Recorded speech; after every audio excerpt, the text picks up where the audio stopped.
एतबार होता। जय हिंद सर। धन्यवाद। वंदना चवन जी।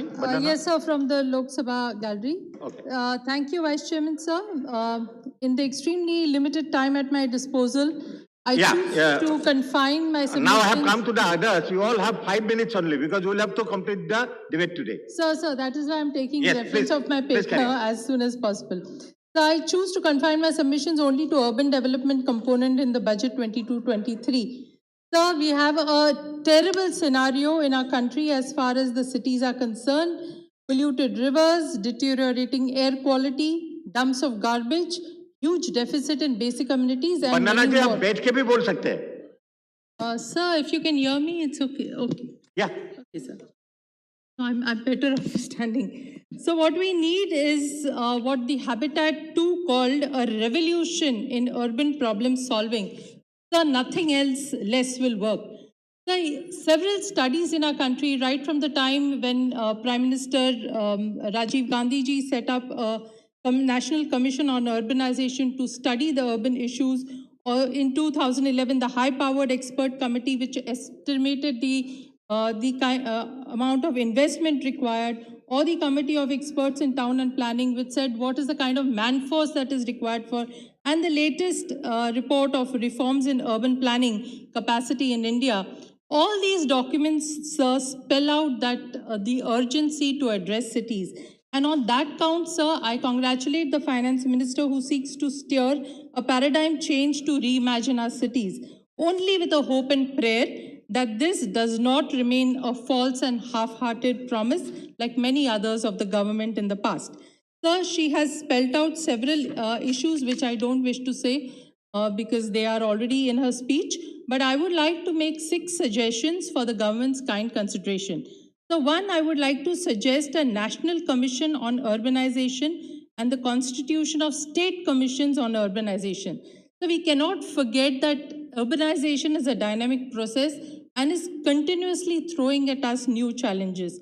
It would be good if a statutory body in the form of a National Commission of Urbanization is constituted by a legislation which will continually study, monitor trends of urbanization. And similarly, since local governments is a state subject, a equivalent state commission for urbanization. My second point, sir, is that there should be constitution of a special cadre for municipal services, just like we have the Indian Administrative Services, Indian Foreign Services, Indian Revenue Services. Similarly, a separate cadre for municipal services is absolutely required, considering the fact that municipal corporations now require urban planners, economists, management personnel, ecologists, geologists, experts on water and environment, and all these are missing at the moment. My third point, sir, is encourage public participation. In order to make our cities livable, efficient, productive, sustainable, resilient, inclusive, people-centric and techno-savvy, we need experts from different fields to understand the know-how. Point number 4, sir, urban land issues, social and natural features need to be taken into consideration. Land is one of the most important resources in every city, and there is need to address urban land issues beyond real estate, so as to address equity, disparity, and inclusion, and further for the protection of natural features, water bodies, and the biodiversity. Point number 5, sir, setting up an urban employment guarantee scheme on the lines of Manrega. So we have seen the plight of migrant workers and urban poor during the lockdowns. Schemes for the urban poor on the lines of Manrega will greatly help to address issues of joblessness and unemployment. Services such as arrest of degradation of environment, plantation and conservation of trees, and programs like Swachh Bharat Abhiyan would definitely could be a part of this. And my last point, sir, mandate annual reports on the status of environment from the ULBs, and further mandate preparation for plans for climate change, its mitigation and adaptation. Several members have said how their cities got impacted by torrential rains and storms.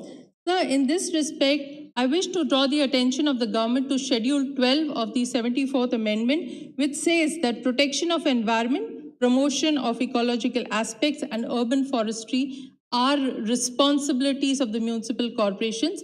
However, there is no mechanism to monitor what they are doing. And therefore, I urge that the Honorable Minister make certain budgetary provisions for, for local governments which have paucity of funds to make sure that they can do this. And I would also say that this could amount to be your first step, ma'am, in making the urban development meaningful and also a first step in the creation of awareness in the direction of enhancing the understanding of carbon neutral cities. To conclude, sir, we are aware that cities are engines of growth. Cities occupy 3% of the nation's land, and their contribution to the GDP is a whopping 60%.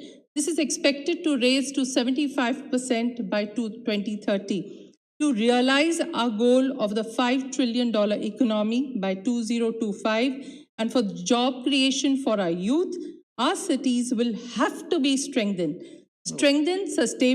sustainably and for its people at the center. As someone has rightly said, cities have the capability of providing something for everybody, only because and only when they are created by everybody. So, in conclusion, at the rate at which our cities are growing, at the rate at which they are deteriorating, I consider this is our last chance. Not only are our cities in the ICUs, they are on ventilators. And therefore, we cannot afford to go wrong. Thank you, sir, for giving me Thank time. you. Thank you. The next speaker is Ajit Kumar Bhuya.